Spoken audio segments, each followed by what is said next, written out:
Recording in progress.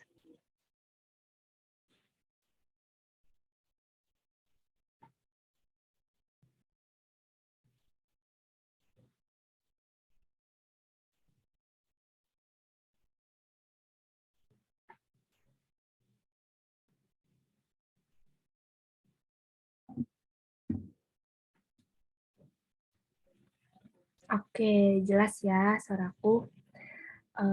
Udah ada nih narasumbernya. Kita mulai aja ya webinarnya. Halo, selamat malam. Salam sejahtera bagi kita semua. Assalamualaikum warahmatullahi wabarakatuh. Shalom, Om Swastiastu, Namo Buddhaya, dan salam kebajikan. Gimana nih kabarnya Sobat Cari? Semoga kita selalu dalam keadaan sehat ya. Yang terhormat, Bapak Bagas Deka Kurtianto, selaku CEO dan founder Caribos. Yang kami hormati, dua narasumber kita yang telah hadir pada malam hari ini, yaitu Kak Almeralem Asamanta sebagai First Officer atau pilot, dan Kak Feby Sinintia Wahyuni sebagai Former Flight Attendant atau pramugari. Serta yang kami kasihi rekan-rekan peserta webinar pada malam hari ini yang berbahagia. Puji syukur kita panjatkan kehadirat Tuhan Yang Maha Esa, karena berkat rahmat-Nya kita masih bisa berkumpul dalam webinar kali ini untuk menimba ilmu dari dua narasumber kita yang luar biasa. Meskipun dilaksanakan secara online dan pada hari weekend, tapi kita harus tetap semangat ya. Perkenalkan, nama saya Stephanie Felicia Angelina, selaku pembawa acara pada malam hari ini, dan rekan saya Tafarel Al-Ghazali, yang akan memandu jalannya acara pada malam hari ini. Teman-teman, acara ini merupakan acara ke-21 dari serangkaian webinar yang sudah diselenggarakan oleh Caribos. Ingat, cari kerja, cari bos saja. Webinar series 21 ini mengusung tema How to Become a Pilot and Flight Attendant. Adapun susunan acara pada malam hari ini, yang pertama ada pembukaan, kedua menyanyikan lagu Indonesia Raya, yang ketiga sambutan dari CEO dan founder Caribos, yang keempat pengenalan tema dan guest speaker yang akan dibawakan oleh moderator, yang kelima pemaparan materi oleh narasumber, yang keenam sesi tanya jawab, dan yang terakhir penutupan dan giveaway. Untuk teman-teman yang ingin mendapatkan informasi serta ilmu lainnya, bahkan ingin mendapatkan giveaway, jangan lupa untuk download aplikasi Caribos ya. Sebelum acara dimulai, saya akan membacakan tata tertib yang berlaku pada saat webinar berlangsung. Yang pertama, peserta diperkenankan untuk mengaktifkan web kamera apabila tidak berhalangan dan menggunakan virtual background yang telah disediakan oleh panitia. Yang kedua, peserta dimohon untuk tidak mengaktifkan mikrofon selama acara kegiatan webinar berlangsung, kecuali pada sesi tanya-jawab, peserta dapat menyalakan mikrofon bila sudah dipersilakan oleh moderator. Saat sesi tanya-jawab, peserta bisa raise hand dan nanti akan ditunjuk oleh moderator. Apabila ada kendala, bisa diketik di kolom chat Zoom dan nanti akan dibacakan oleh moderator. Pada saat acara berlangsung, mikrofon peserta akan otomatis kami mute supaya tidak mengganggu jalannya acara. Mohon untuk menggunakan nama lengkap pada saat Zoom. Pada saat sesi tanya-jawab, peserta bisa langsung menuliskan pertanyaan di kolom chat Zoom, dan pertanyaan akan dituliskan hanya pada saat sesi Q&A dibuka. Selain itu akan dianggap hangus, dan akan dipilih 5 pertanyaan terbaik yang akan dibacakan oleh moderator.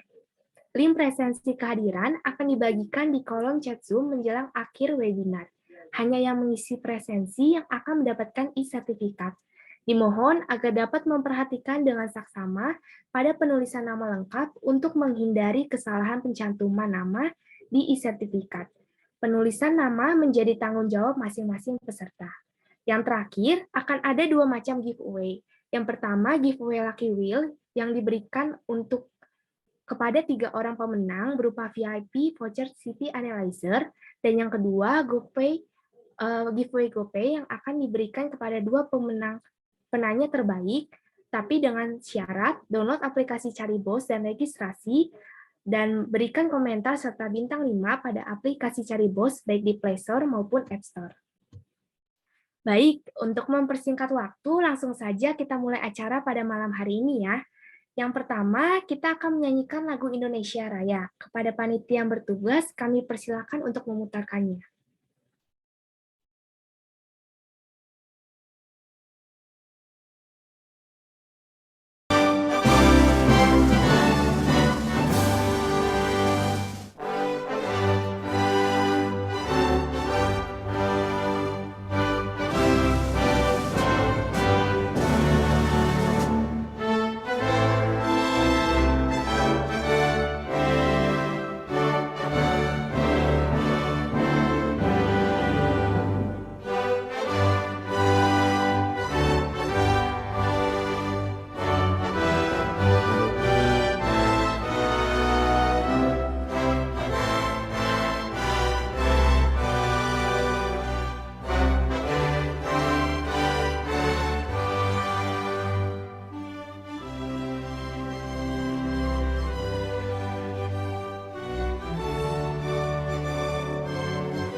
Baik, selanjutnya kata sambutan yang akan disampaikan oleh Bapak Bagas Deka Kurtianto selaku CEO dan founder Caribos. Kepada beliau kami persilakan.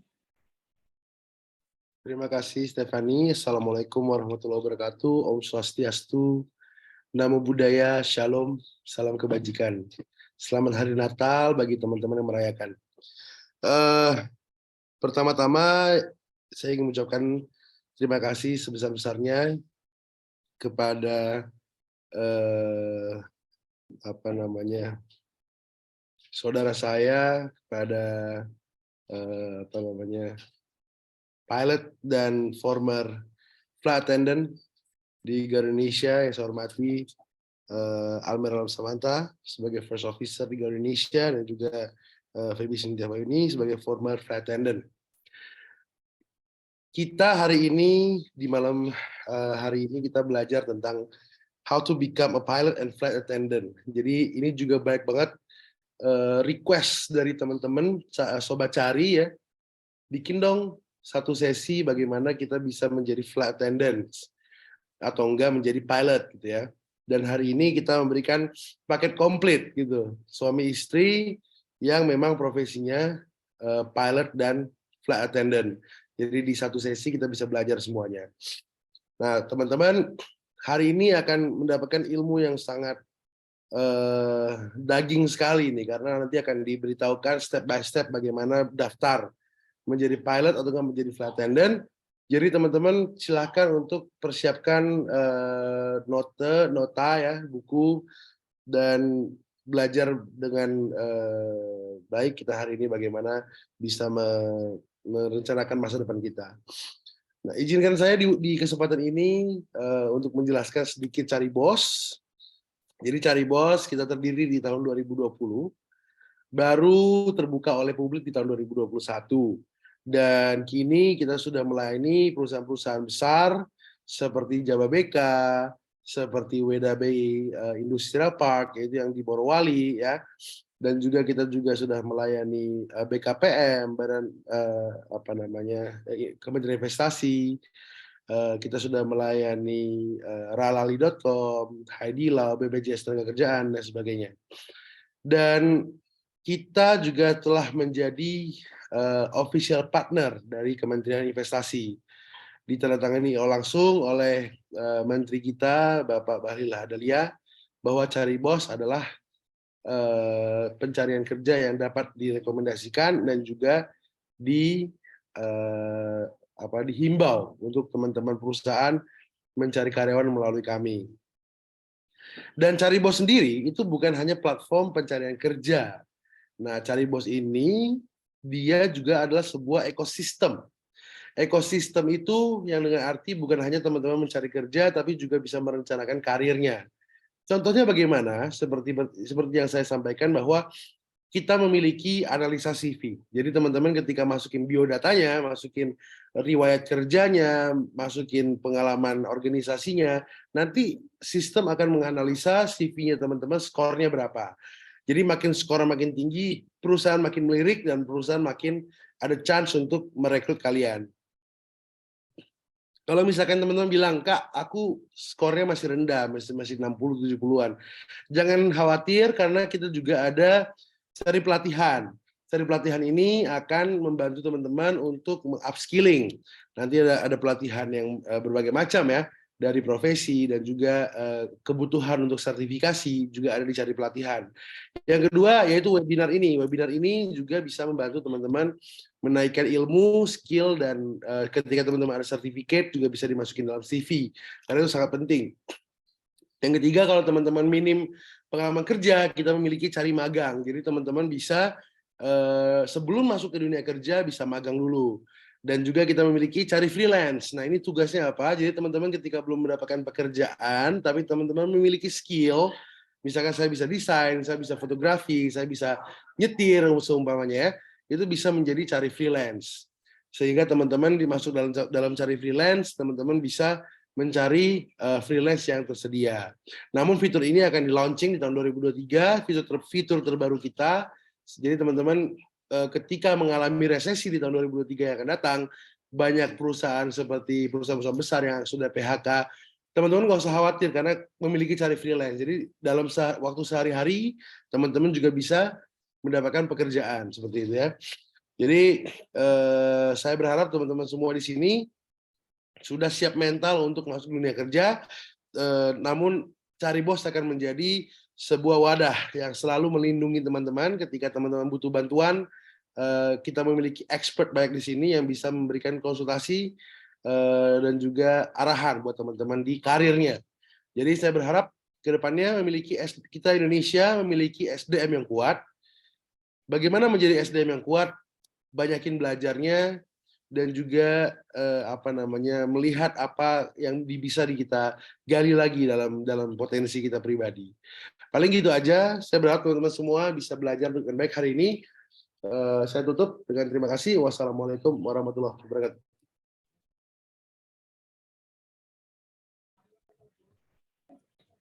Baik, terima kasih atas sambutan yang meriah dari Bapak Bagas Deka Kurtianto selaku CEO dan founder Caribos.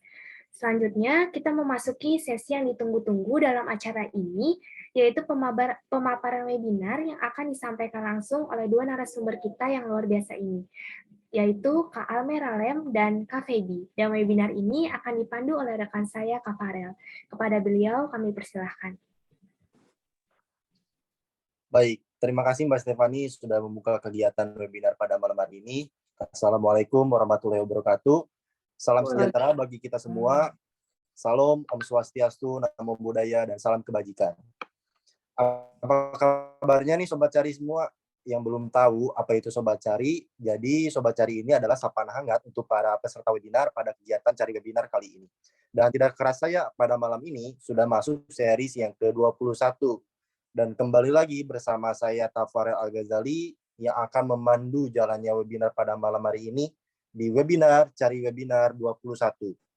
Cari Webinar 21 ini merupakan kegiatan webinar persembahan dari Kak Almer Alem Samanta serta Kak Feby Cynthia Wahyuni dan juga dari Caribos.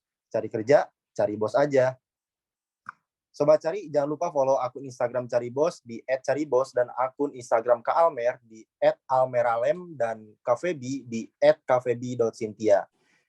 Jangan lupa di-follow ya, teman-teman. Oke, teman-teman. Kali ini kita akan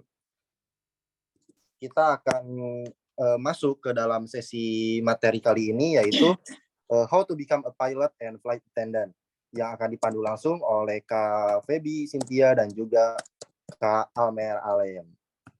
Oke, Apa kabar Kak Febi dan Kak Amer? Alhamdulillah baik. Baik ya. Mm-mm. Alhamdulillah kalau baik. Berarti kesibukannya apa nih Kak Amer dan Kak Febi hari ini dan hari-hari sebelumnya? Ya, kita hari ini cukup padat ya. Tadi kita pagi-pagi kita emang main golf berdua sama teman, terus tadi pulang langsung ngerjain kuliah. Lagi ujian UAS kita nih. Belum selesai sih lebih tepatnya, terus langsung ini Zoom meeting sama teman cari bos. Nanti malam habis ini selesai Zoom meeting saya dijemput dinas terbang. Oh, langsung terbang lagi. Langsung terbang lagi. Baik, Sobat Cari, tepat sekali ya webinar kali ini sangat berguna untuk kita semua gitu. Teman-teman yang masih sekolah ataupun yang masih belum tahu nih kemana arah masa depan teman-teman semua, kita di sini mengadakan cari webinar yang bertajuk How to Become Pilot and Flight Attendant, yang dimana teman-teman bisa belajar, bisa mengetahui experience mengenai gimana caranya sih menjadi pilot dan pramugara atau pramugari gitu. Tentunya ini Sobat Cari semua sangat beruntung sekali mengikuti kegiatan webinar pada malam hari ini, yang dimana kalian semua teman-teman bisa belajar bersama narasumber terbaik kita gitu, pilot dan pramugari terbaik kita gitu. Oke. Selain webinar kali ini juga kami ada sesi tanya jawab teman-teman.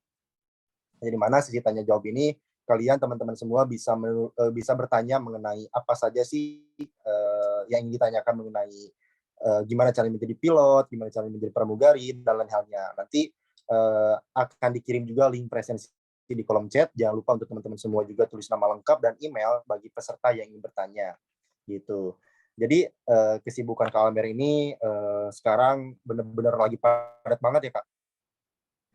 Hari ini aja sih. Kalau hari biasanya ya saya jadi ayah aja sama jadi suami. Iya.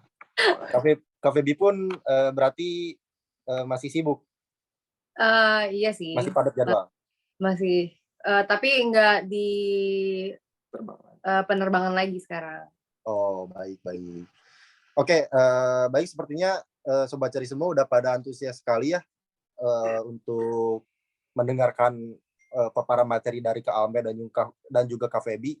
Mungkin dari Kak Febi dan Kak Almer bisa memberikan materi dan ilmunya kepada kita semua agar kita paham gitu Kak, bagaimana cara menjadi pilot dan juga menjadi pramugari gitu. Waktu dan layar saya persilahkan Kak Almer dan Kak Febi. Ya, terima kasih Mas Farel. Assalamualaikum semuanya, sahabat Cari ya namanya. Sobat Cari itu. Sobat Cari. Waalaikumsalam warahmatullahi wabarakatuh. Perkenalkan, nama saya Almer Alem Samanta, biasa dipanggil Almer. Usia saya rahasia ya, enggak. Udah 34 tahun. Ini istri saya satu-satunya. Saya juga punya anak satu, usianya 2,5 tahun. Terus saya ini lulusan sekolah pilot STPI Curug dulu namanya, sekarang namanya Politeknik Penerbangan Indonesia. Itu ada di Legok, Banten. Dan tadi saya jelasin lagi, itu sekolah penerbangan yang beasiswa. Nanti saya jelasin gimana saya bisa sampai bisa masuk situ.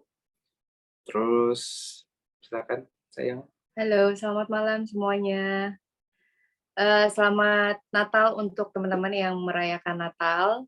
Perkenalkan, nama saya Febi Sinintia Wahyuni, biasa dipanggil Febi. Saya lulusan SMA, sekarang sedang menjalankan kuliah di Universitas Terbuka. Berdua sama-sama. Saya jadi pramugari di tahun 2015, kemudian resign di tahun 2021. Sekarang saya sebagai ibu rumah tangga dan juga sebagai karyawan di perusahaan logistik swasta.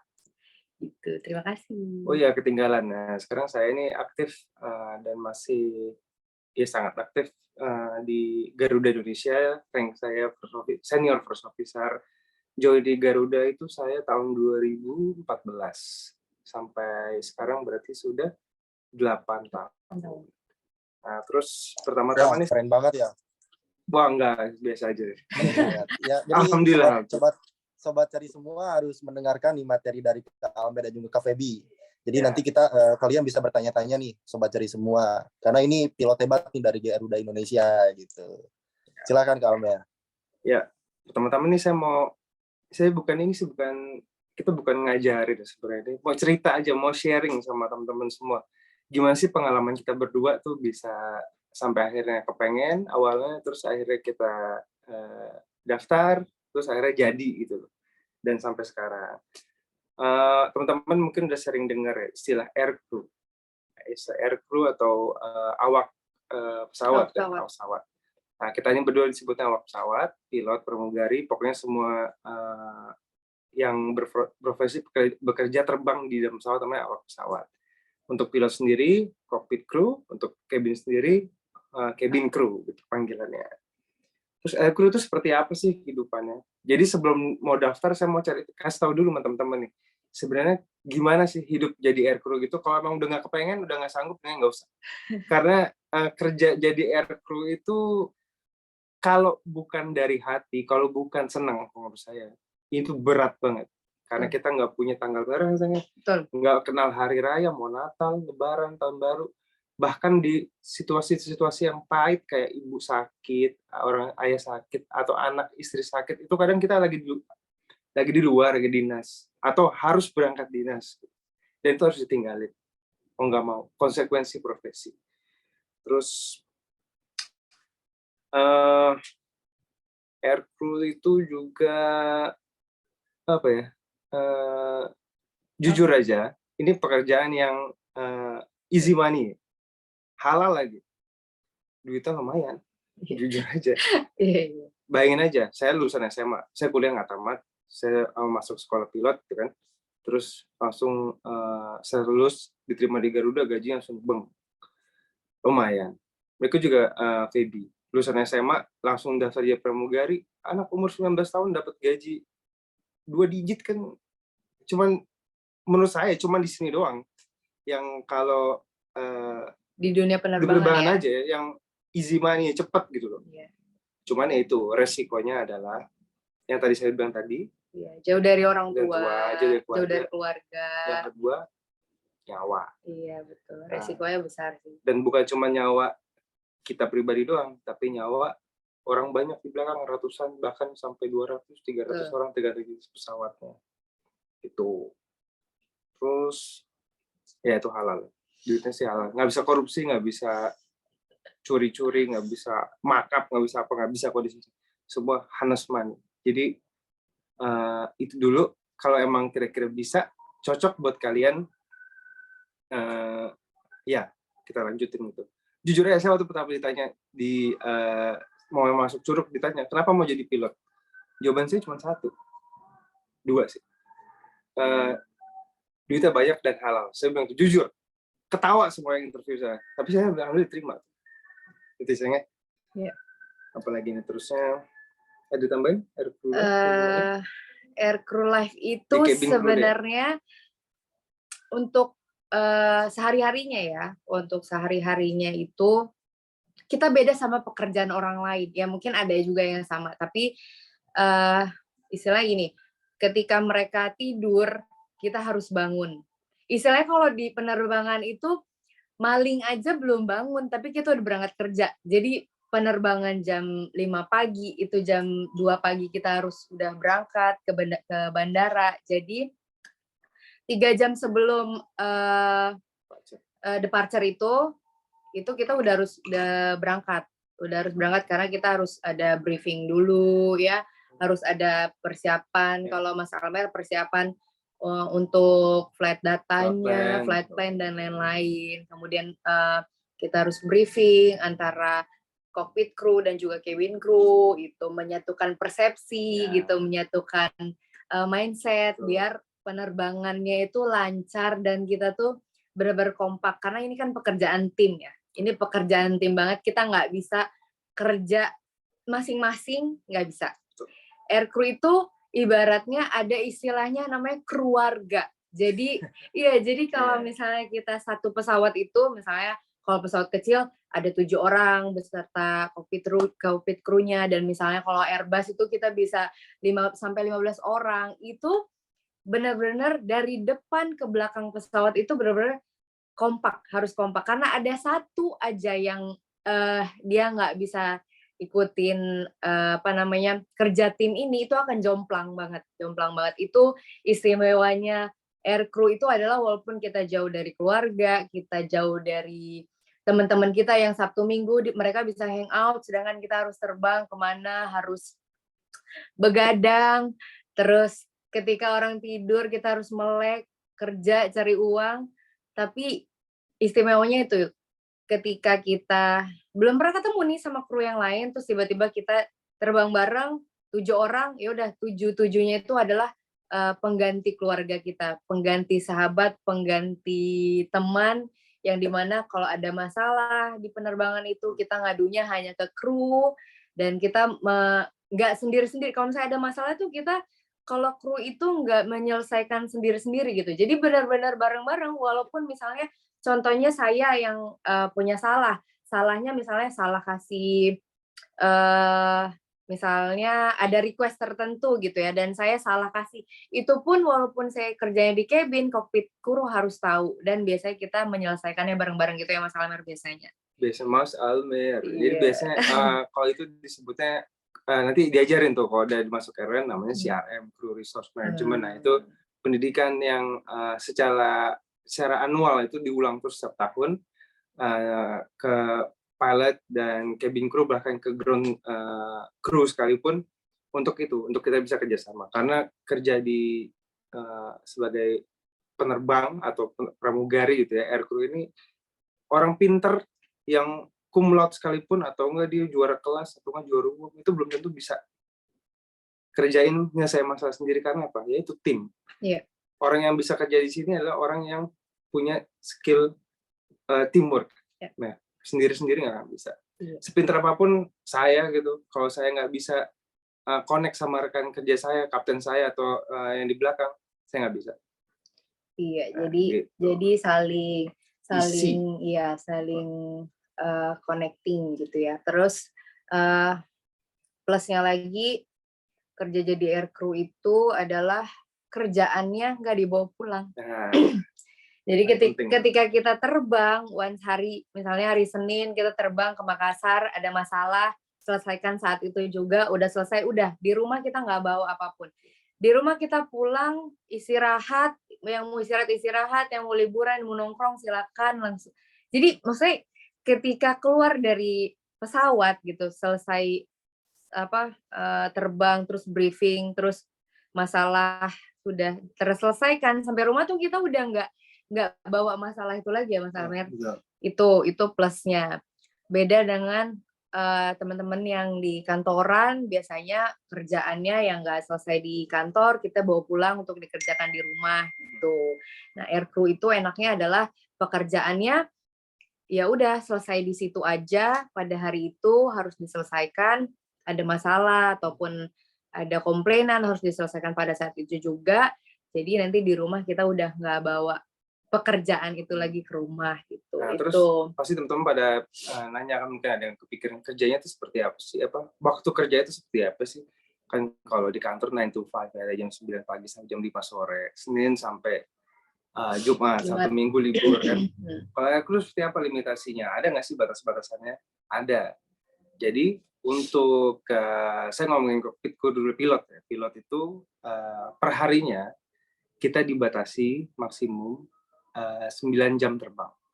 9 jam terbang maksudnya adalah dari kita pesawat itu di pushback, suruh mundur mundur pakai towing car, itu dihitung 001, 002 sampai dengan pesawat itu parkir lagi. Satu hari kita bisa terbang 1 sampai 4 sektor, 4 take off landing ya. 2 destinasi berarti misalnya Jakarta, Surabaya, Jakarta, Jakarta Denpasar, Jembatan Jakarta, nah itu 1 leg. Maksimum flight hour-nya 9 jam. Untuk duty-nya sendiri, duty itu maksudnya dari mulai reporting time, absen 1,5 jam sebelum departure, sampai dengan kita mendarat. Itu duty-nya adalah 14 jam, termasuk jam transit. Nah, untuk per minggunya juga ada. Per minggunya maksimum kalau untuk pilot 30 jam terbang. Kalau cabin crew nggak ada sih. Nggak ada. Terus per bulannya juga ada lagi. Per bulannya untuk pilot itu 110 jam batasannya maksimumnya. Nah, untuk cabin crew juga nggak ada batasannya. Dan per tahunnya untuk pilot itu 1050 jam. Nggak bisa lebih. Kalau udah di bulan November udah 1050 berhenti terbang ya. Desember nggak terbang. Itu udah diatur di CSR. Nah, terusnya untuk liburnya, kalau libur tergantung dari maskapai kebijakannya. Tapi kalau yang diatur dari CSR, dari regulator, regulator, 61 boleh tuh, 6 hari terbang, libur 1 hari. Tapi untuk di tempat maskapai saya terbang di Garuda Indonesia itu lebih bijak ya. Jadi 1 bulan minimum libur saya itu 8 hari di rumah gitu. Tapi untuk sekarang di masa pandemi seperti ini penerbangan sepi.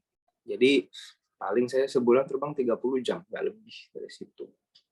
Seperti itu. Kalau bayangan kerjanya seperti apa? Ya cuman tapi itu ya nggak kenal sama tanggal merah atau hari raya. Zona waktu kita tembus sampai beda 5 jam kalau terbangnya ke Eropa. Nah itu. Iya. Terus ada tambahannya? Working hours? Working hours-nya kalau untuk flight attendant itu di CSR, by the way CSR itu Civil Aviation Safety Regulation, itu di mana aturan yang dibuat untuk air crew itu di dalamnya mencakup safety, terus service-nya sampai waktu istirahatnya dan lain-lainnya itu diatur di dalam situ. Jadi menurut CSR kalau misalnya flight attendant itu boleh menerbangkan pesawat kayak Boeing, kalau di Garuda itu Boeing 737-800, minimum itu flight attendant-nya 4. 4 itu bisa terbang selama 12 jam. 12 jam terhitung dari apa sih? Dari waktu check-in.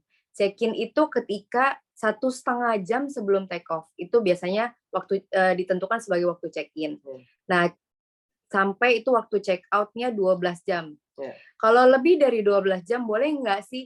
Boleh, tapi flight attendant-nya harus ditambah 1, jadi 5. Dan itu 1 flight attendant itu bisa menambah selama 2 jam. Jadi bisa terbang 14 jam dengan 5 flight attendant. Begitupun seterusnya. Jadi misalnya mau terbang kemana? Yang waktunya itu dari check-in ke check-out itu 16 jam, harus tambah lagi 1 flight attendant, berarti 6 flight attendant. Ya, flight attendant kalau Amsterdam itu biasanya kita pakai 12 sampai 14 karena hitungnya bukan, jadi dihitungnya nggak mepet dari check-in ke check-out. Kita tuh pikirin juga gimana nanti kalau misalnya irregularity, kayak misalnya divert itu kayak kita nggak landing ke destinasi yang seharusnya, itu namanya divert. Itu jadi biasanya maskapai itu sudah mempersiapkan misalnya 2 lebih flight attendant untuk menambah jam terbangnya ini gitu, waktu kerjanya ini, flight time-nya ini gitu. Tapi tenang aja, kalau ke Amsterdam itu kalau mau jadi pramugari itu sama pilotnya juga sih ada waktu tidurnya tuh. Pesawatnya kan besar, nah, atau ada namanya bunker ya. Nah itu kita bisa istirahat di situ. Nah kalau pilotnya gimana, kok bisa terbang sampai 14 jam gimana? Tadi saya bilang cuma sehari maksimum 8 jam, 9 jam gitu kan. Nah makanya kita terbang ke Amsterdam itu berempat, 2 kapten, 2 first officer, gantian itu mereka. Seperti itu. Nah, terus maju ke syarat-syarat general untuk menjadi pilot atau pramugari. Syaratnya, yang pertama, lulus sekolah. Lulus SMA. Lulus SMA. Terus kalau mau masuk ke Curug, saya sekolah itu di Legok itu, karena itu beasiswa punya pemerintah, diwajibkan untuk IPA lulusan SMA-nya. Nggak bisa IPS atau nggak bisa bahasa atau SMK yang bisa, tapi yang berkaitan sama IPA lah gitu ya. Nah terus syarat general lagi, kalau di yang swasta itu bebas ya, kalau kayak di BIVA, di Alpha, di Aerofire itu lulusan apa aja boleh. Cuma memang harganya karena swasta ya. Terus apa syaratnya sehat jasmani dan rohani. Maksudnya jasmani adalah ada batasan tinggi badan. Kalau untuk penerbang, tinggi badan keseluruhannya nggak dibatasin biasanya. Cuman untuk panjang kaki itu minimum 100 cm. Jadi biasanya orang yang diterima jadi calon penerbang itu di flying school itu biasanya yang tingginya rata-rata di atas 158. Begitupun pramugari ya, 158. Iya, tergantung maskapai sih. Ada yang 156 cm minimal, ada juga yang 158 cm. Terus untuk jadi pilot dulu tadi gantian ya. Terus jadi pilot apa lagi tadi kalau ada yang bilang kalau giginya bolong bisa nggak sih jadi pilot? Ya boleh, asal tambal dulu aja, jangan lagi terbang sak gigi itu. Mata boleh nggak sih pakai kacamata? Boleh. Kalau sudah jadi pilotnya. Kalau mau sekolahnya biasanya itu ada batasannya juga. Saya kurang paham, kurang pastinya berapa. Cuma ada batasan binasa berapa, silinder berapa, ada maksimumnya. Terus bahasa Inggris, hal yang wajib. Karena semua buku pelajaran kita, buku manual kita itu semua dalam bentuk bahasa Inggris. Betul. Ya. Nggak boleh yang cuman tahu satu kata dua kata gitu. Jadi harus minimum tuh kita kalau baca tuh ngerti. English Nah, terus baku ya. nanti kalau pilot juga pramugari juga sama. Itu kita harus ngomong semua komunikasi kita dengan ATC, dengan ATC itu air traffic controller yang menara pengawas. Itu kan kita terbang berbagai macam negara. Kadang bisa lewat Thailand, Vietnam, Cina. Nah, itu semua bahasanya sama, bahasa Inggris. Nah, itu harus dikuasai. Nah, waktu sekarang ini teman-teman mungkin masih SMA atau baru lulus SMA, kalau nggak usah bahasa Inggrisnya kurang, itu diasah lagi. Tips saya untuk bahasa Inggris nggak usah kursus, bisa kok, bisa hemat aja, nonton aja film. Pertama pakai subtitle, yang kedua pakai subtitle nggak apa, yang ketiga udah tahu kan kira-kira lebih ngomong apa, nah itu matiin subtitle, masih ngerti nggak kita itu. Begitu diulang-ulang nanti lama-lama banyak vocabulary-nya juga gitu. Dan bahasa Inggrisnya bukan bahasa Inggris yang jelimet, bukan bahasa Inggris yang susah, semua yang baku-baku yang datar-datar aja deh, nggak usah banyak grammar atau segala macam, itu tuh nggak terlalu kepake kalau di kita gitu. Terus sudah lulus tes kesehatan. Terus tes kesehatan itu ada 2. Kalau waktu daftar di Curug itu kita dites dulu di Curug. Setelah lulus tes Curug, baru kita tes dikirim ke Balai Kesehatan Penerbangan. Nah, itu ada di Kemayoran. Di situ kalau saya 6 bulan sekali, setiap 6 bulan kita periksa cek kesehatan di situ. Apa yang dicek? Dari mata, pendengaran, sama fisik dilihat, ada tambahan luka atau gigi, sampai ke dalam-dalam tuh paru-paru di ronsen, terus otak tuh di EEG, iya, keseluruhan, pokoknya semua dicek. Nggak usah dipusingin, pokoknya kalau data kesehatan datang aja, jaga kesehatannya, tidur yang cukup, udah. Gitu. Nanti biar dokter yang periksa, kita nggak usah berpusing, tenang aja. Terus lagi tes kesehatan lulus, bahasa Inggris sudah sih, kalau secara generalnya itu aja, tinggi badan yang tadi disebutin. Pramugari gimana? Kalau secara general jadi pramugari itu boleh lulusan SMA, minimal usia 18 tahun, biasanya sampai umur 27 tahun, itu tergantung dari maskapai juga, balik lagi ada yang 25 tahun, ada yang 27 tahun. Kemudian yang pasti bahasa Inggris, karena benar tadi Mas Almer bilang, semua buku, semua manual, semua komunikasi yang ada di pesawat antara flight crew dan cabin crew itu semua menggunakan bahasa Inggris. Komen-komen atau lagi ada emergency itu pun pakai bahasa Inggris juga. Jadi bahasa Inggrisnya diasah lagi buat teman-teman yang punya cita-cita mau jadi cabin crew. Itu bahasa Inggrisnya nomor 1. Kalau misalnya bisa bahasa lain, misalnya Mandarin atau yang lain-lain, itu juga bisa jadi nilai plus untuk jadi flight attendant. Kemudian apalagi ya? Nggak boleh ada tato ya, pramugari ya? Iya, nggak boleh ada tato yang visible. Yang terlihat. Terus flight attendant juga itu ada tes kesehatannya pas masuk. Ini mau diceritain ininya aja nggak? Maksudnya awal dari gimana sih? Maksudnya Daftarnya? daftarnya. Ya, boleh itu. Nah, awalnya itu datang ke tempat pendaftaran pramugari itu biasanya yang dicek tinggi badan dan berat badan. Tinggi badan dan berat badan, kemudian nanti misalnya udah sesuai, udah ideal, kemudian lanjut nanti ke user interview dan lain-lain, kemudian lanjut lagi itu ada psikotes, kemudian ada tes bahasa Inggris, lanjut itu ada tes kesehatan, lalu habis tes kesehatan itu biasanya ada background check itu pengen tahu keluarga kita, silsilah keluarga dan lain-lain, kemudian yang terakhir pantuhir. Itu.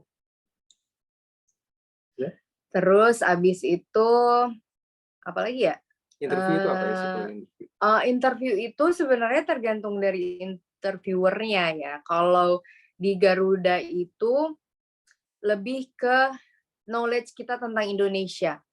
Biasanya pertanyaannya apa sih yang kamu tahu tentang Indonesia? Jadi kita ceritakan oh Indonesia tuh begini gitu. Jadi lebih ke pengetahuan kita terhadap Indonesia aja atau pengetahuan kita tentang kalau misalnya kita tahu soal Garuda itu juga biasanya ditanya kalau misalnya belum tahu generalnya sih itu sih biasanya kalau Garuda Indonesia. Kemudian maskapai lain itu tergantung dari interviewernya sebenarnya itu pertanyaannya. Lebih ke misalnya bisa juga pertanyaannya kegiatan sehari-hari, mungkin dalam bahasa Inggris, jadi dia pengen tahu skill kita dalam bahasa Inggris gitu. Sama dilihat tingkat kepercayaan diri mungkin. Iya, betul. Gimana caranya? Cek kalau lagi interview, dijaga sikapnya, jangan goyang-goyang kaki, jangan tepuk-tepuk paha, jangan goyang-goyang kursi, pokoknya santai, settle aja. Iya, itu aja sih sebenarnya. Terus kalau saya nih ada tambahan lagi nih saya nih. Untuk pendidikan di flying school kan kalau tadi Mbak Feby langsung cerita cara daftar ke airline. Kalau pilot ada tambahan step lagi sebelum bisa daftar ke airline kita kan tadi saya bilang cerita daftar ke flying school. Oke, sekarang di flying school sendiri di sekolah pilot itu sendiri sekolahnya apa? Pelajaran apa aja sih? Berapa lama pendidikannya gitu. Kalau di STPI Curug itu 2 tahun. Tapi kalau di swasta mungkin bisa 1 tahun atau 1,5 tahun lebih cepat. Bahkan kalau mau coba di luar di Amerika kayak teman saya ada yang sekolah di sana itu cuma 8 bulan sudah selesai. Begitu. Apa aja yang dipelajarin? Step-stepnya apa aja? Yang pertama, ada ground school dulu kita. Ground school itu belajar semua teori, semua cara kita dari pesawatnya itu, pesawat latih itu kita pelajarin dulu seperti apa. Belajar meteorologi tentang cuaca, belajar cara untuk baca flight plan, untuk bikin flight plan itu sendiri seperti apa gitu. Nanti semua itu dipelajarin di situ. Setelah lulus ground school, sekitar kalau di Curug sih lama, 1 tahun ground school, tapi kalau di tempat lain ya berapa bulan aja itu. Nah itu masuk ke phase 1 namanya pre-solo. Pre-solo itu apa? Pre-solo itu kita udah mulai terbang sama instruktur. Itu diajarin terbang take off landing aja itu. Take off, muternya di bandara, take off landing sampai bisa. Nah itu biasanya di bawah 20 jam kamu tuh udah harus bisa solo, udah bisa terbang solo sendiri. Take off landing-nya di situ. Nah, setelah lulus pre-solo itu, kita kan namanya cek solo ya, cek ride ya. Lulus, nah kita boleh bawa pesawat sendiri tuh. Masuk ke phase PPL, Private Pilot License. Kita belajar apa tuh di situ? Kita belajar terbang sendiri, terus tapi nanti ini juga sama instruktur gitu. Kita masih ada jadwal terbang sendiri, ada jadwal terbang sama instruktur. Gitu. Nah itu terbang ke area, kita ke tempat training area, misalkan ada di Serpong, ada di Serang, kita muter-muter sendiri, exercise, bikin steep turn, bikin descending turn, climbing turn, semuanya. Sampai yang emergency sekalipun di situ, kita bisa pulang lagi. Nah, itu PPL itu sekitar 40 jam. 40 jam, ya kalau nggak salah 40 jam, udah harus lulus PPL, Private Pilot License. Udah punya license tuh, tapi belum boleh bawa penumpang, karena masih private. Kita boleh bawa pesawat sendiri, buat terbang kita sendiri boleh, tapi nggak boleh dikomersialkan. Nah, untuk bisa terbang di maskapai, di airline, komersial, kita harus mengambil namanya CPL, Commercial Pilot License. Lanjutannya lagi, itu sampai dengan jam terbangnya itu 110 jam totalnya. Itu belajarnya apa aja? Sama kayak PPL, cuma lebih presisi lagi. Dibuat lebih smooth, lebih advance semuanya di situ. Belajar cross country, terbang. Kalau saya dulu terbangnya pertama kali belajar tuh Budiarto ke Bandar Lampung ya, Raden Intan. Itu pulang pergi terus. Pertama sama instruktur, yang kedua saya berdua sama teman saya aja, berdua itu pulang lagi. Terus yang lebih jauh lagi saya ke Cilacap atau ke Semarang, pulang pergi juga seperti itu. Udah selesai CPL, cek ride. Ini ketentuan nih, cek CPL. Setelah lulus, belum selesai juga, masih ada instrumen rating. Nah, itu belajar terbang instrumen. Tapi kalau kemarin PPL itu cuma terbang kita pakai pakai penglihatan aja gitu, karena kita nggak belajar tentang alat navigasi. Nah, di instrumen rating kita belajar tentang alat navigasi. Gimana sih? Kan masa mau terbang dari sini ke Bali, mau melotot-melotot doang itu ngeliatin jalan, ngeliatin pulau kan enggak. Jadi kita semua ngeliat dalam, nah itu diajarin di situ, instrumen rating. Saya itu berarti udah punya CPL, instrumen rating. Sekarang ini kebanyakan maskapai requirement-nya minta lagi multi-engine namanya. Multi-engine tuh belajar pesawat yang engine-nya lebih dari satu. Nah, itu kalau saya sendiri nggak dapat waktu di Curug, karena langsung ke Garuda. Nah, dapetin ME di Garuda, multi-engine di Garuda. Terus setelah ME, baru tuh, berarti udah CPL, ME, IR. Nah, itu baru kita punya license biru tuh untuk daftar ke maskapainya gitu. Terus sudah ya, cara daftar ke airline-nya, kita udah punya license. Cara daftar ke airline-nya sama kayak tadi, ada pembukaan misalkan di AirAsia atau di Garuda, udah kita daftar, masukin license-nya, logbook kita, jam terbang semuanya, nanti dipanggil tes dulu, tes psikotes lulus, lanjut ke interview ada user itu maksudnya yang pilot juga ngecek, sama ada HRD itu orang ya HRD-nya gitu ya, human capitalnya gitu yang interview kita gitu. Kalau di yang lebih susah tuh sebenarnya di usernya, karena itu ditanya technical itu sama user itu, sama pilot kapten senior itu kayaknya tentang technical. Setelah lulus interview, apalagi mungkin tes kesehatan.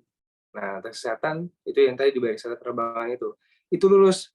Ada lagi sebelum ke Pantohir itu kita disuruh simulator, tes bakat lah istilahnya. Itu apa? Disuruh langsung bawa Boeing, kita nggak tahu apa tentang Boeing, cuma suruh bawa aja. Kita lihat aja handling kita gimana, terus kita bisa ngikutin perintah atau enggak gitu. Yang nggak boleh di situ, yang biasanya yang fail itu yang kalau dikasih perintah dia ngelakuin salah, misalnya suruh belok kiri, dia mau belok kanan, nah itu fatal. Nah, yang dilihat lagi ketenangannya.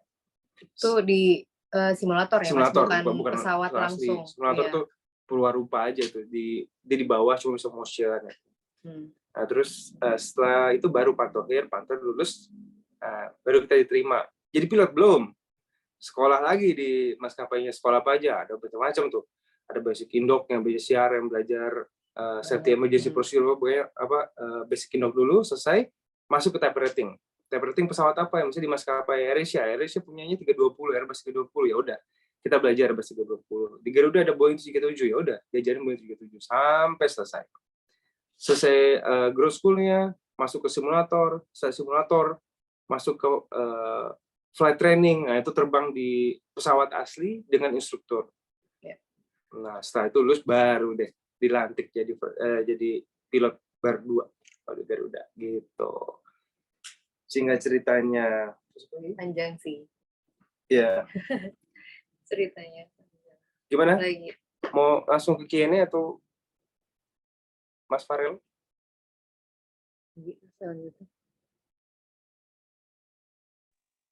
Halo. Oh, belum ya? Kayaknya masih ada. Mungkin dari Kak Almer ada tambahan lagi mengenai materi. Materi apa tuh? Oh, tambah materinya maksudnya apa ya? Materi presentasi kali ini. Apa kita mau lanjut ke Q&A aja, Kak? Iya, biar lebih karena udah banyak banget nih Sobat Cari.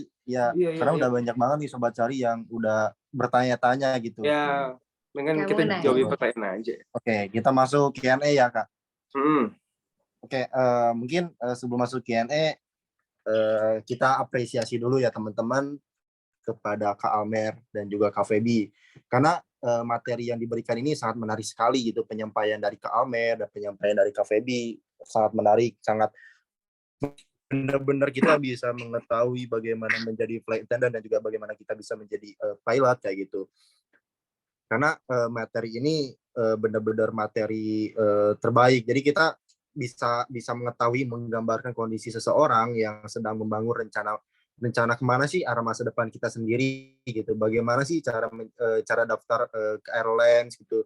Bagaimana sih esensinya di pendidikan seperti apa kayak gitu teman-teman. Nah, baik, sebelum kita masuk Q&A, mungkin alangkah baiknya kita foto bersama dulu ya teman-teman. Kita foto bersama, teman-teman bisa on cam untuk kita bisa foto bersama. Kepada operator saya persilakan untuk foto bersama. Baik, sambil menunggu pertanyaan masuk dari teman-teman serta semuanya, kita akan lakukan dokumentasi sebentar. Silakan bisa on cam terlebih dahulu. Baik, saya akan mulai hitung dari 1 sampai 3 untuk halaman pertama terlebih dahulu. 1, 2, 3. Oke, selanjutnya halaman kedua. 1, 2, 3. Ya. Halaman ketiga. 1, 2, 3. Oke, halaman terakhir, halaman keempat. 1, 2, 3. Oke, selesai untuk dokumentasi. Saya kembalikan ke Kak Taparen. Baik, terima kasih Pak Adam sebagai operator. Teman-teman yang ingin melihat hasil foto webinar pada malam hari ini, bisa langsung cek di Instagram Caribos sendiri ya, yaitu di @caribos. Dan jangan lupa untuk teman-teman semua follow juga Instagram dari Kak Almer di @almeralem dan juga Kak Feby di @feby.cynthia. Dan jangan lupa nih teman-teman semua untuk download aplikasi Caribos yang sudah tersedia di Google Play dan juga tersedia di App Store. Cari kerja, cari bos aja. Oke, sebelum kita masuk Q&A, mari kita lihat tayangan berikut ini ya, tayangan video. Kepada operator, kami persilahkan.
Oke.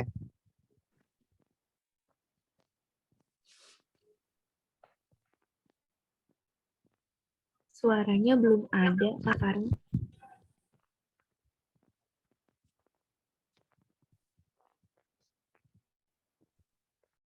Masih belum ada suaranya. Oke, teman coba cari semua. Kita masuk Q&A ya. Suara saya masuk? Masuk. Oke, Tes. jelas. Oke, setelah kita melihat tayangan video, kita masuk sesi Q&A ya teman-teman. Udah banyak banget nih dari teman-teman sobat cari semua yang udah raise hand ya. Mungkin kita coba yang udah raise hand ya. Kita coba deh Kak Gede Rediawan. Boleh Kak Gede Rediawan untuk Q&A. Bisa ada yang ingin ditanyakan kepada Kak Almer. dan juga Kak Feby. Silakan.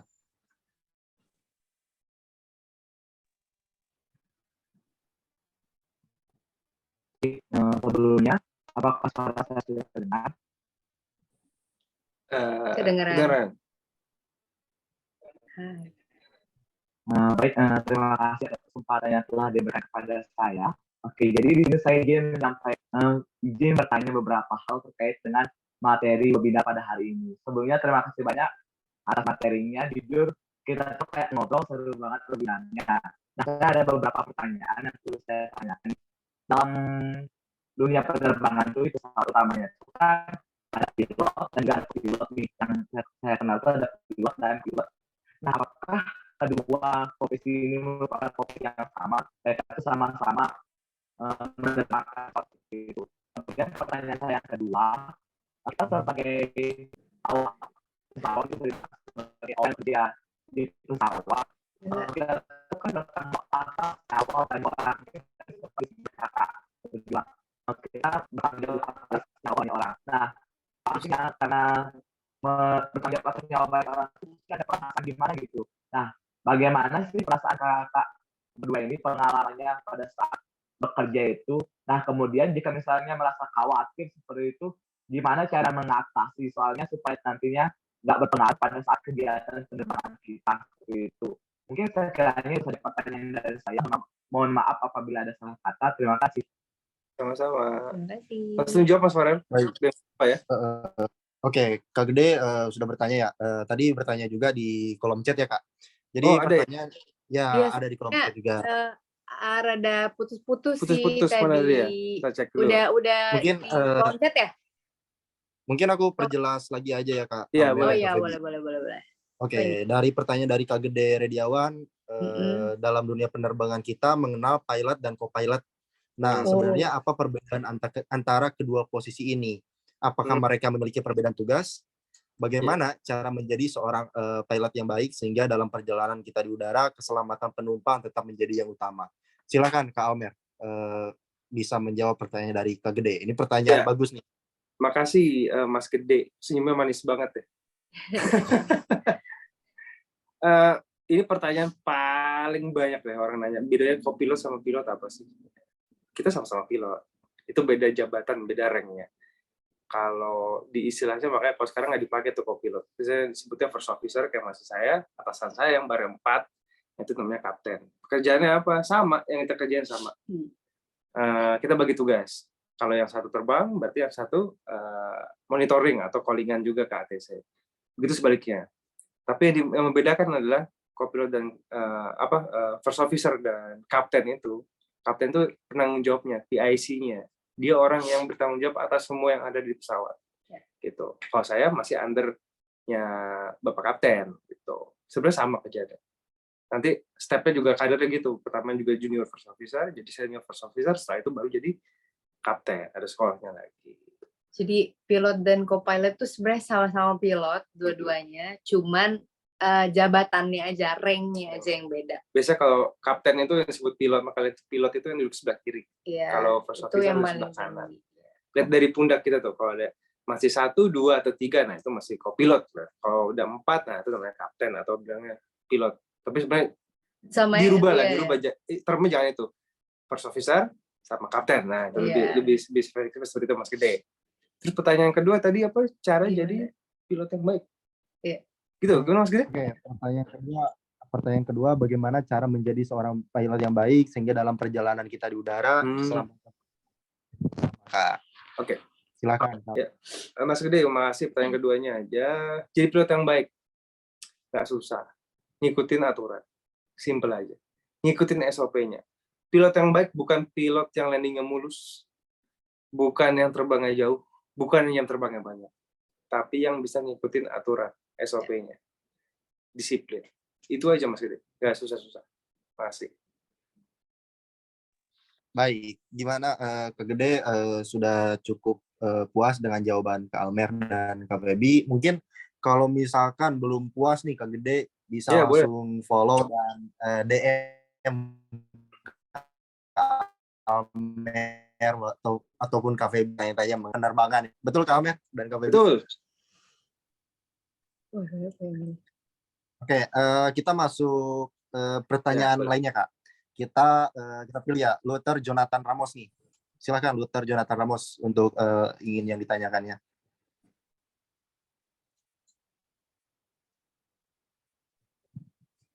Oke, baik. Apakah suara saya terdengar, Kak? Baru. Kedengeran. Terdengar. Kedengar, Mas. Ya, sebelumnya selamat malam kepada kedua narasumber kita yang kece hari ini. Halo, malam. Di sini saya mau nanya nih, Kak. Apakah kalau sebagai profesi yang termasuk dalam urutan pekerjaan sangat beresiko gitu ya, kalau misalkan berdasarkan muatan SOP yang dilakukan seorang pilot dalam situasi tidak terduga atau urgensi gitu saat pada mengudara, apakah terdapat perbedaan atau persamaan di tiap maskapainya? Kadang tuh saya mikirnya kalau misalkan lagi penerbangan mungkin ini terkait sama jumlah tingkat kecelakaan yang terjadi ya. Kok kenapa maskapai yang ini dia lebih jarang untuk terjadi peristiwa-peristiwa seperti itu. Nah itu apakah dari segi SOP-nya, apakah ada salah satu perbedaan atau diferensiasi antar tiap maskapai? Ya. Terima kasih. Jadi sebenarnya pertanyaannya menjebak dan sensitif. Tapi nggak apa-apa, saya coba jawab. Pertanyaan yang bagus, Kak Amer. Yang bagus. Bertanya mengenai muatan SOP yang dilakukan seorang pilot dalam situasi tidak terduga saat mengudara, terdapat perbedaan atau persamaan di tiap maskapai gitu. Bisa dijawab Mas Amer sama Kak Feby. Kalau setiap maskapai pasti ada perbedaannya, tapi sedikit-sedikit aja. Cuman minor aja. Tapi kita semua tuh ada guidelines ya. SOP itu. SOP kan ada yang apalagi yang dari manufacturer, dari Boeing misalkan atau dari Airbus.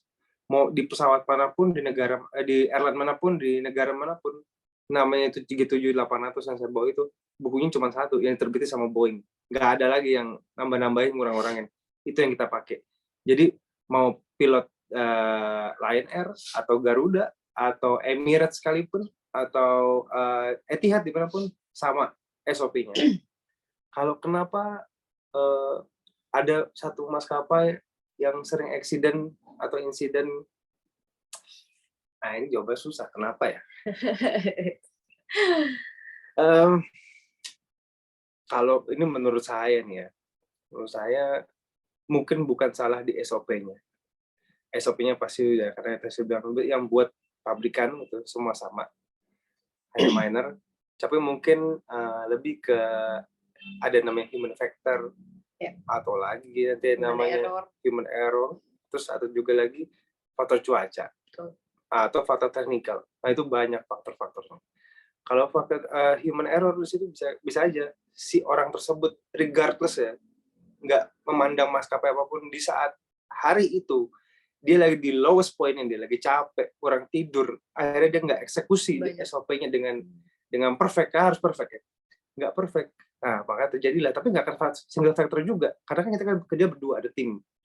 Nah si tim ini yang temen yang terbang bareng ini yang nambalin gitu. Saya fail, teman saya fail SOP-nya. Ada lagi yang jagain si pesawat itu sendiri.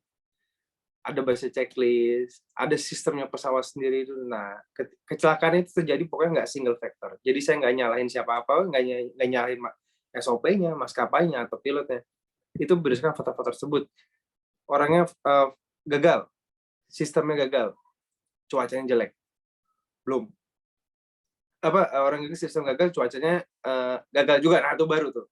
Tapi kalau cuma orangnya gagal, tapi sistemnya nggak gagal, cuacanya nggak jelek, mungkin enggak. Jadi nggak single factor, pasti macam-macam. Gitu. Insiden pokoknya accident tuh nggak ada yang single factor. Nggak bisa salahin kecuali bunuh diri. Nah, yang German Air ya? Yang German Wings ya. Kecuali itu, kalau itu kan memang kriminal ya, bukan accident kalau itu kan. Seperti itu. Oke.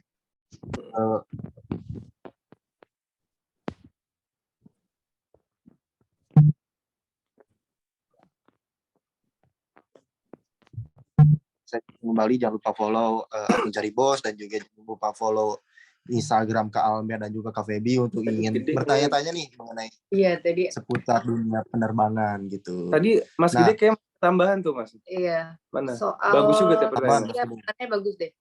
Tanggung jawab ya. Ini. Nah, Cara aku mengatasi bacain ya. perasaan. Ya. Mas Gede, izin Kak untuk cara mengatasi perasaan saat bertanggung jawab atas nyawa banyak orang Kak, bagaimana Kak? Katanya gitu. Mengatasi. Silakan Mas Almer dan Kak Feby. Maksudnya mungkin nervousnya gitu ya. Betul kayaknya. Ya. Kita nervous kalau misalkan kita ketemu suatu hal yang baru atau kita awam di bidang itu. Tapi ketika kita menguasai medannya, kayak orang kita nyetir mobil ke kantor, setiap hari lewat jalan situ ke sekolah naik motor, setiap hari di situ, pasti nggak akan lagi nervous. Nah, sama seperti terbang. Kalau kita udah nguasain ilmunya, udah nguasain barangnya, bendanya, apa medannya, udah semua diantisipasi, nggak ada lagi nervous. Mau cuaca jelek, mau nanti pesawat rusak, ya semuanya natural aja, kita bakal fine aja. Orang takut mungkin kena goncangan, kita udah biasa terbang di atas gitu. Terus kalau saya buat saya pribadi gitu, kalau saya ninggalin rumah mau kerja, pokoknya yang ada di pikiran saya, ya saya ini ada di jalan yang benar gitu. Kalau takdir hari itu saya nggak selamat, ya udah, saya di jalan yang benar gitu aja. Ikhlas aja kok. Kalau jadi pilot, jadi pramugari, pamitan sama orang rumah tuh, yang benar jangan cuma udah ya, udah debu gitu.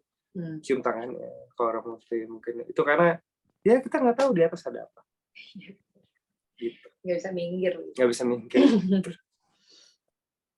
Pokoknya kuasain aja deh Mas Gede medannya, nggak nervous lagi. Tuh. Tanggung jawabnya ya gitu juga, lama-lama biasa. Gitu. Oke. Terima kasih Kak Almer nih jawaban-jawabannya nih. Kita lanjut lagi ya ke pertanyaan selanjutnya. Mungkin dari tadi penanyanya cowok-cowok terus Kak. Jadi kita harus coba ke cewek ya sekarang ya. Kita ke cewek. Di sini ada Kak Revi Wiranti. Kak Revi Wiranti, mungkin saya bacakannya pertanyaan yang ada di kolom chat. Kita bacakan yang ada di kolom chat. Pertanyaannya Kak seperti ini. Untuk menjadi flight attendant maupun announcement, saat berbicara menggunakan bahasa Inggris, biasanya menggunakan accent apa nih? Apakah ada tips untuk melatih intonasi maupun pelafalan agar terdengar lebih profesional? Dan baiknya trainingnya berapa lama nih Kak? Mungkin setelah menjawab pertanyaan ini, Kak Feby bisa coba announcement flight attendant ya, sebagai contoh gitu. Biar teman-teman pada tahu nih announcement seperti apa yang benar-benar dibutuhkan lah gitu. Oke. Silakan Kak Feby. Oke, sebelumnya terima kasih Mbak Revi untuk pertanyaannya. Saya coba jawab. Kalau untuk announcement itu sebenarnya kita pakai aksen bahasa Inggris biasa aja kayak kita ngomong biasa. Kemudian untuk tips dan untuk melatih intonasinya itu sebenarnya nanti di sekolah pramugari, kalau misalnya kita keterima dalam salah satu maskapai gitu ya, di dalamnya itu nanti kita belajar tentang announcement. Itu nanti ada pelajaran ya, maksudnya kita belajar gimana cara intonasinya, terus gimana kata-kata apa sebenarnya. Pramugari itu mostly rata-rata kalau announcement itu ada bukunya, jadi lihat buku, jadi itu semua udah tertulis kata-katanya dan segala macamnya. Paling yang kita pelajari itu intonasinya, terus nanti terus pelafalannya juga itu nanti kita belajar sih di ground trainingnya, itu namanya ground training. Nanti ketika masuk ke dalam salah satu maskapai itu kita ada belajar di situ. Baiknya trainingnya berapa lama? Kalau kemarin saya itu dalam 6 bulan itu bisa 4 kali belajar untuk announcement itu sampai benar-benar. Jadi kan nanti ada ujiannya juga, nanti sampai benar-benar terdengar lebih profesional atau enak didengar, itu nanti belajar sih sebenarnya di ground trainingnya ketika masuk maskapai gitu. Untuk intonasinya mungkin setiap maskapai beda ya. Iya, Maunya seperti apa? iya betul. Untuk intonasinya biasanya setiap maskapai beda-beda. Makanya kalau kita naik maskapai mana, announcement-nya beda sama yang satunya gitu. Aku disuruh announcement. Sama tuh juga. Announcement sekarang ya. Udah. Apa ya? Turbulence apa? Ya, Enggak, gini aja. benar. Mendarat. Hmm. Oke. Selamat malam Bapak dan Ibu yang terhormat. Kok selamat malam sih? Bapak Ibu yang Oh iya.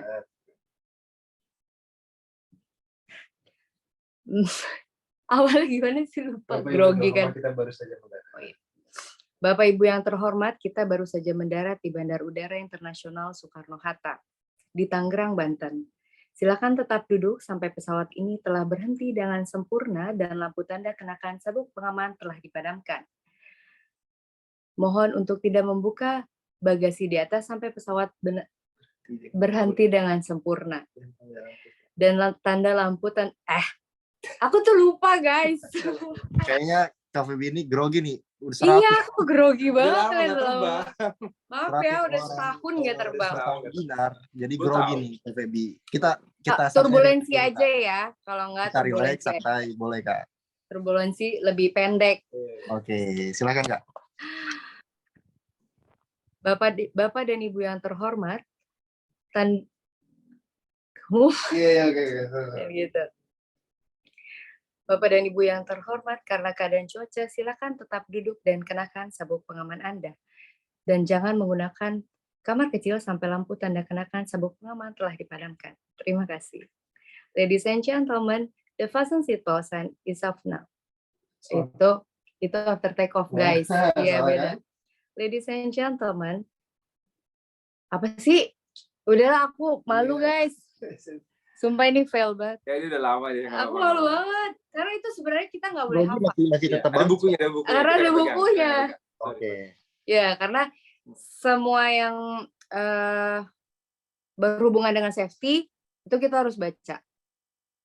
Gitu. Oke, berarti ada SOP-nya tersendiri Iya, gitu ya. ada green book-nya namanya green. Oke, green book. Iya. Jadi aku nggak Wah. hafal. Makasih banyak nih KVB udah mau melakukan nih announcement. sorry. Lama nggak dari terbang, udah 2 tahun, jadi jagain anak. Tapi grogi pun masih tetap bagus ya. No. Grogi karena pesertanya kurang lebih 100 orang gitu. Kita lanjut pertanyaan selanjutnya ya Kak. Dari Erik nih. Erik dari Tangerang. Izin bertanya, yang pertama, bagaimana seharusnya kami sebagai agen perubahan bisa membangun kompetensi dalam jangka panjang di bidang dunia pekerjaan penerbangan di era industri seperti ini dan pandemi COVID-19, serta dalam menghadapi bonus demografi yang akan datang di tahun 2030. Lalu mungkin jawab pertanyaan pertama dulu aja deh Kak, dari Mas. Jadi intinya gimana sih kita kita menjadi agen perubahan yang bisa membangun kompetensi dalam jangka panjang di bidang dunia pekerjaan penerbangan Kak? Waduh. Nih. Bagaimana saya sebagai agen perubahan bisa membangun kompetensi dalam jangka panjang bidang dunia pekerjaan penerbangan di era industri 5.0? Waduh.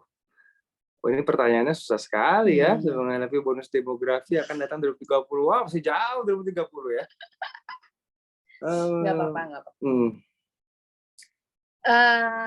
Maksudnya apa sih Mbak? Mas Erik. Maksudnya dia itu gimana sih? Dijawab ya. Saya coba jawab ya. Tuh, jawab. Mas Erik. Ini Mas Erik kan ya? Iya benar.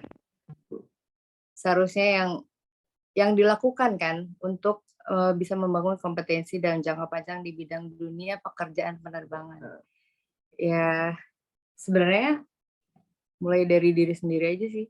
Maksudnya adalah gimana sih caranya kita bisa menambah kompetensi diri, mulai dari diri kita sendiri, terus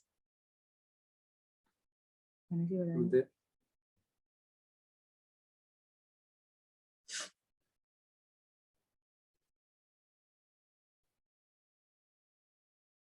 Gini aja Mas Erik, aku boleh jawab aja ya, sebisa saya ini ya. Saya sih nggak ngerti sama pertanyaan Mas Erik sebenarnya. Cuma gini deh. cara kita ngadepinnya dari COVID-19 ya. Sekarang maskapai udah beradaptasi Mas Erik sama pandemi COVID-19.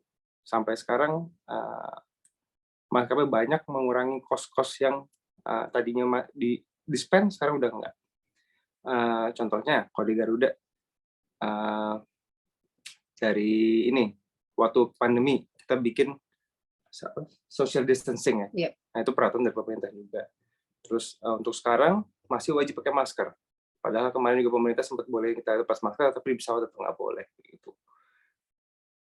Itu aja sih kalau untuk bikin perubahan yang itu sih. Iya, maksudnya gimana sih caranya bisa membangun kompetensi itu di dunia penerbangan? Kan kita ini kan anak muda ya, kalangan muda. Gimana sih caranya biar bisa meningkatkan kualitas gitu kan di penerbangan ini? Sebenarnya itu mulai dari diri sendiri aja, Mas. Yeah. Gimana caranya kita bisa ngikutin teknologi yang ada, terus belajar apa yang ada, kesempatan dimanapun deh, kesempatan belajar dimanapun tuh gimana caranya bisa menambah kompetensi diri. Gitu aja sih sebenarnya kalau untuk kita yang muda-muda, enggak sih Masnya aja yang muda. Oke. Gitu aja sih Lo bingung sebenarnya. sih, mohon maaf Iya. ya. Kalau lulusan SMA ya. Iya. Nah, kalau jadi aircrew, pilot pramugari, kerja tuh SOP aja. Iya. Oke. Nggak usah dirubah-rubah, nggak usah banyak-banyak, udah ngikutin aturan yang ada, udah lempeng aja. Iya. Oke. Terima Nanti kasih Kak tugas Febi. para direktur itu untuk ngembangin deh tuh mau kayak gimana. Iya, gitu. betul. Step panjang. Kalau untuk kita sih sebenarnya SOP aja. Iya. Kerja aircrew dimanapun di maskapai SOP. apapun yang kita lakukan hanya SOP aja. Apa yang dikasih oleh peraturan dari Direktorat Perhubungan ataupun juga perusahaan itu yang kita jalankan gitu. Untuk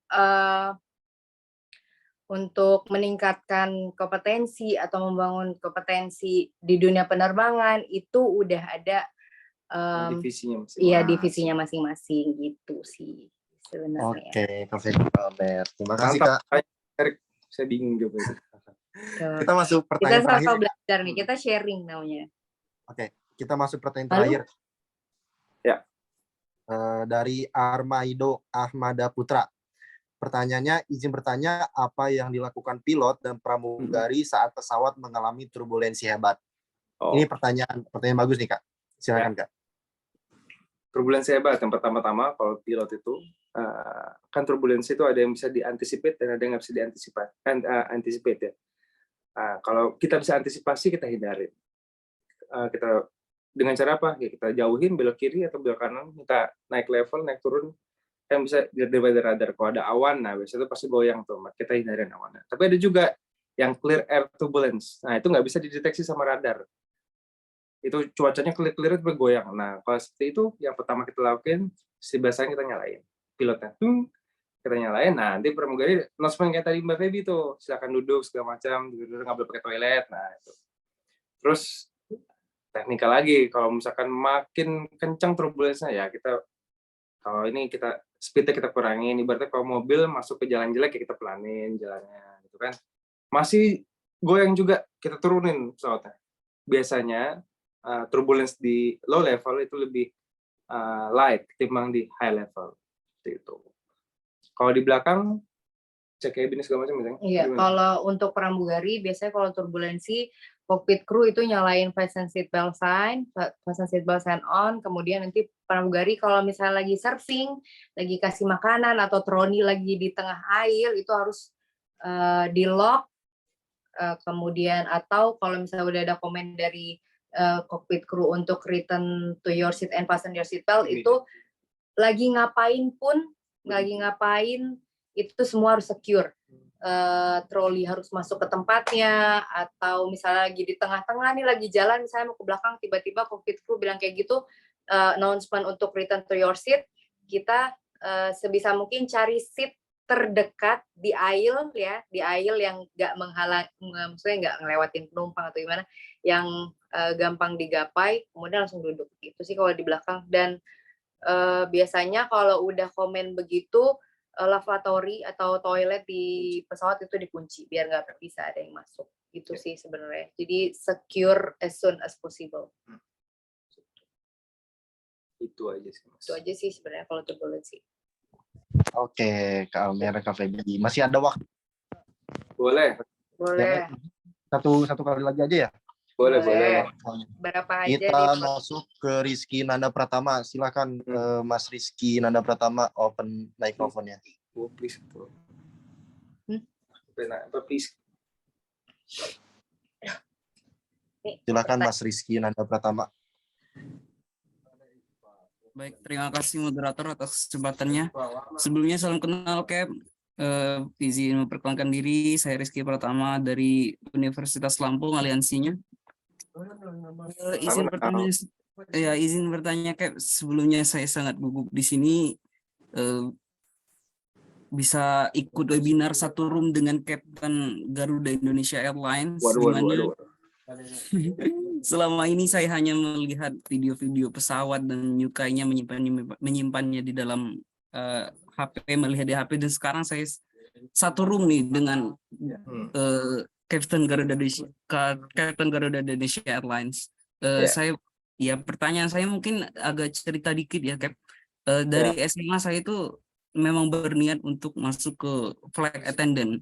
Namun karena terkendala pengetahuan, tidak tahu jalan, harus memulai dari akhirnya saya tidak tahu mau memulai dari mana dan saya mendaftar kuliah. Jujur saya baru saja menyelesaikan semester 3 saya, namun jujur selama perkuliahan ini saya tidak punya semangat untuk menjalani perkuliahan karena masih teringat dengan cita-cita saya menjadi flight attendant. Dari pemaparan materi Kapten tadi, ada beberapa mata kuliah saya yang nyambung, yaitu mempelajari tentang meteorologi. Saya geografi, Cap. Jadi pertanyaan saya nih, Cap, saya tidak ada niatan untuk menyelesaikan perkuliahan ini. Kalau ada nanti ada buka lowongan pekerjaan menjadi flight attendant, mungkin saya akan melepas perkuliahan ini. Jadi pertanyaan saya mungkin apa sih, Cap, yang harus saya persiapkan dari sekarang untuk modal saya menjadi modal saya untuk daftar flight attendant nanti supaya tidak supaya keterima gitu dari maskapai incaran saya. Mungkin seperti itu, Cap. Oke. Terima kasih Mas Rizky Nanda. Flight attendant tanya Pak Feby. Mas Rizky mau jadi pramugara maksudnya? Atau jadi pilot? Pramugara kan? Flight attendant tadi. Flight attendant ya? Jadi kalau untuk jadi flight attendant itu yang harus disiapkan dari sekarang adalah yang paling pertama bahasa Inggrisnya dulu. Kemudian fisik sih. Ya, fisik. Itu modalnya dulu. Modal yang pertama adalah fisik, tinggi badan, berat badan. Kalau laki-laki biasanya minimal itu 165 cm itu minimal. Kemudian berat badannya itu harus ideal, BMI ya, pakai sistem BMI. Kemudian nanti untuk flight attendant lebih ke fisik sih, Mas. Kayak kebersihan wajah, kebersihan badan, kemudian berat badan, tinggi badan tadi sudah. Yang kedua setelah fisik, pertama kali itu adalah bahasa Inggris. Itu bahasa Inggris mulai dari sekarang itu dipersiapkan, dimatangkan lagi. Kalau udah jago, makin dijagoin lagi bahasa Inggrisnya. Kemudian pengetahuan kita tentang Indonesia atau tentang maskapai yang Mas tuju, misalnya Mas Rizky mau ke Garuda Indonesia, Mas Rizky cari Garuda Indonesia itu seperti apa sih. Jadi nanti ketika Mas Rizky ada pembukaan, langsung daftar, kemudian interview, Mas Rizky udah pede dengan bahasa, kemudian dengan pengetahuan yang Mas Rizky punya. Jadi itu modal awal Mas Rizky jadi flight attendant. Kemudian yang lainnya menyusul, mulai dari psikotes itu, kemudian kemudian kesehatan itu menyusul. Yang paling penting adalah kebersihan fisik, kemudian pengetahuan kita, dan juga bahasa Inggris sih. Itu sih modal awal. Kalau betul Mas Rizky ini kuliah umurnya usia berapa Mas ya? Belum lewat 23 tahun kan ya? 27. 27? Enggak, maksimal Oh, masih 27 27 tahun. Oke. Kalau saran saya sama Mas Rizky sekarang, kan lagi susah nih, maskapai malah ngurangin, jarang yang terima. Yang masih terima cuma Line Group ya. Nah, itu Mas Rizky mungkin bisa cek tuh di website mereka tuh, di website Line Group. Misalnya SAJ itu Super RJ, lainnya itu sendiri sama Batik tuh masih buka tuh. Tapi kalau untuk saya kerja di Garuda itu lagi nggak Tapi buka. boleh saran buat teman-teman yang mau jadi flight attendant, misalnya nih, saya pengen jadi pramugari atau pramugara Garuda Indonesia, tapi belum buka. Justru yang buka misalnya maskapai Lion Group, misalnya Batik, Super Airjet, Citylink, atau Lion yang lainnya, itu nggak apa-apa, coba aja. Saran dari saya adalah coba. Maskapai apapun yang buka itu coba. Biar kita tahu juga, oh iya, kemampuan kita tuh sampai mana sih gitu. Dan jadi kita juga bisa ada gambaran kalau alhamdulillah masuk nih ke maskapai tersebut. Jadi kan kita punya gambaran, oh begini ya ternyata jadi pramugara atau pramugari di sebuah maskapai. Nah, nanti once Garuda Indonesia buka itu bisa teman-teman di sini semua juga bisa daftar ke Garuda Indonesia Event. Teman-teman tuh udah kerja di Lion, di Batik, atau di Citylink, atau di other airline lain kalau mau coba nanti itu. Jadi ketika ada kesempatan dicoba dulu biar kita tahu kemampuan kita sampai mana. Gitu sih. Saran dari saya. Mas Rizky jangan berhenti kuliah dulu. Kalau ada pembukaan baru coba daftar.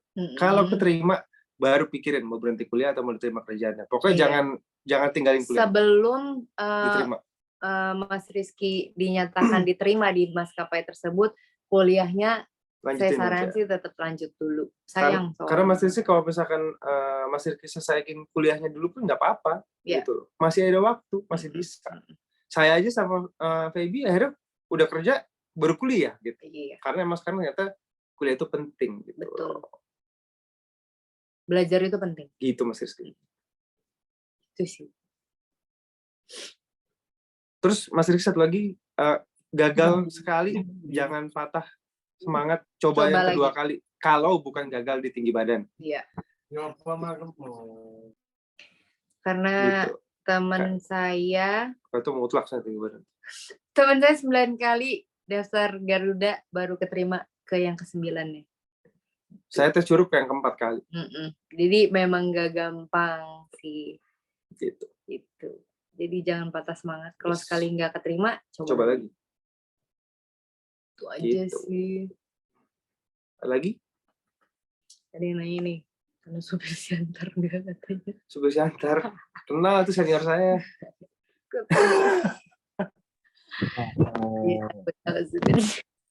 Jawaban yang bagus nih dari Kak Amr dan Kak Feby. Jadi jangan patah semangat untuk teman-teman yang sedang daftar menjadi pilot ataupun menjadi pramugari atau pramugara, tetap semangat. Yang penting gimana caranya tujuan kita bisa tercapai. Penting kita harus semangat gitu.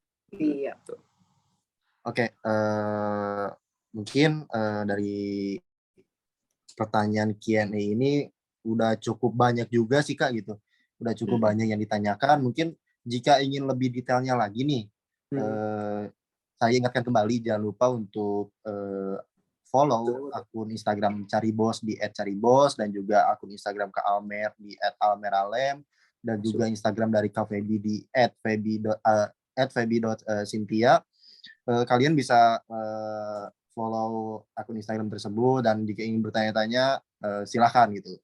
Tapi harus lihat kondisi dan waktu juga karena Kak Almer ini kan benar-benar sibuk gitu. Kami pun mengadakan webinar ini melobi jauh-jauh hari gitu agar beliau bisa menjadi pembicara di webinar series 21 ini gitu. Jadi saya ucapkan kepada Kak Almer dan Kak Feby terima kasih banyak nih Kak. Saya ucapkan sudah menyempatkan waktunya untuk membagikan banyak sekali ilmunya nih. Banyak sekali ilmunya terhadap Sobat Cari semua. Selain itu kita juga bisa tahu bagaimana dunia penerbangan itu seperti apa gitu. Semoga di lain waktu kita bisa bertemu secara langsung ya Kak. Jadi tidak online saja kita ketemu, mungkin bisa bertemu secara offline gitu. Seperti nanti itu Kak. Nanti cari bos nyenggalain apa sih Menyelenggarakan. menyelenggarakan. Ya, nanti kan teman-teman semua juga bisa download aplikasi Cari Bos, bisa melihat lowongan kerja lah di sana. Ya, ada betul. pramugari, informasi segala macam. Jadi jangan lupa juga nih, saya ingatkan lagi kepada Sobat Cari semua untuk mendownload aplikasi Cari Bos secara gratis. Sudah tersedia di App Store maupun Play Store. Jadi teman-teman semua bisa melihat beberapa lowongan kerja terbaru di aplikasi Cari Bos dan bisa menggunakan CV Analyzer, yang dimana itu CV Analysis ini benar-benar fitur unggulan kami. Jadi bisa mengetahui seberapa jauh kapabilitas kita dalam CV kita gitu teman-teman. Jadi saya ucapkan terima kasih sekali lagi kepada Kak Almer dan juga Kak Feby. Sehat-sehat selalu Kak, sukses selalu. Semoga kita bisa dalam waktu dekat bisa ketemu secara offline gitu. Amin. Terima kasih dan jangan kemana-mana nih kepada Sobat Cari semua, karena ada undian giveaway yang sudah disiapkan oleh panitia. Saya Tafarel Al-Ghazali selaku moderator webinar pada malam hari ini pamit undur diri. Mohon maaf bila ada kesalahan dalam kata-kata dan tingkah laku. Saya kembalikan kepada MC kita yang luar biasa kali ini, yaitu Mbak Stefani Felicia. Terima kasih. Oke, beri tepuk tangan yang meriah untuk dua narasumber kita dan juga moderator kita pada malam hari ini. Terima kasih kepada Kak Almer Alem dan Kak Feby yang telah memberikan banyak ilmunya nih yang menarik buat Sobat Cari. Semoga ilmu yang diberikan bisa bermanfaat bagi Sobat ya. Mengingatkan kembali bagi Sobat Cari yang belum mengisi absensi untuk segera mengisi absensi agar kami bisa memberikan e-sertifikat. Sekarang kita masuk ke dalam sesi bagi-bagi giveaway. Bagi 3 orang yang beruntung akan mendapatkan voucher VIP dari Cari Bos. Dan untuk 2 penanya terbaik yang tentunya sudah mendownload aplikasi Cari Bos, registrasi, dan memberikan review terbaiknya di Play Store maupun App Store akan mendapatkan saldo GoPay masing-masing 50.000. Nah, bisa kita mulai aja ya untuk mengundi Lucky Wheel-nya. Kepada operator, kami persilahkan.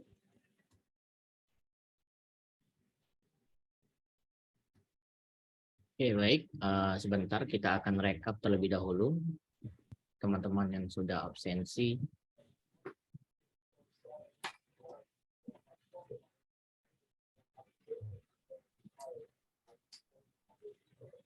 Izinkan saya untuk merekapnya dalam waktu 30 detik ya teman-teman. Mohon maaf.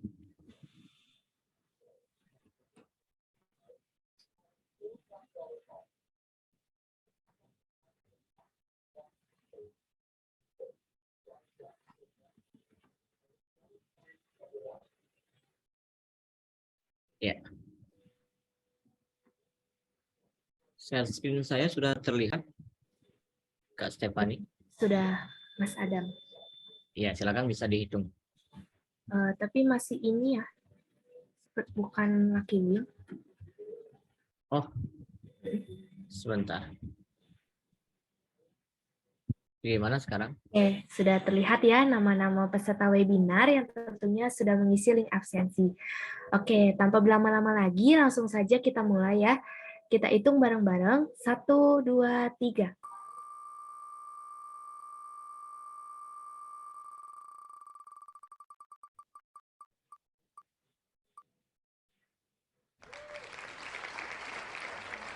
Selamat untuk Nadia Amna Nafesa. Kita undi lagi ya.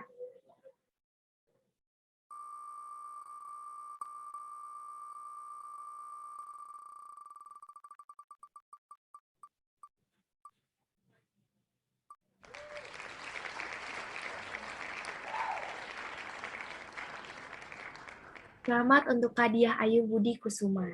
Oke, yang terakhir kita undi lagi.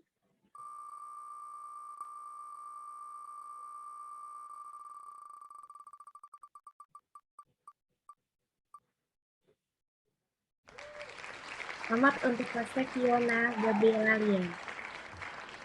Oke. Selamat ya kepada 3 pemenang yang akan mendapatkan voucher VIP CV Analyzer dari Cari Bos.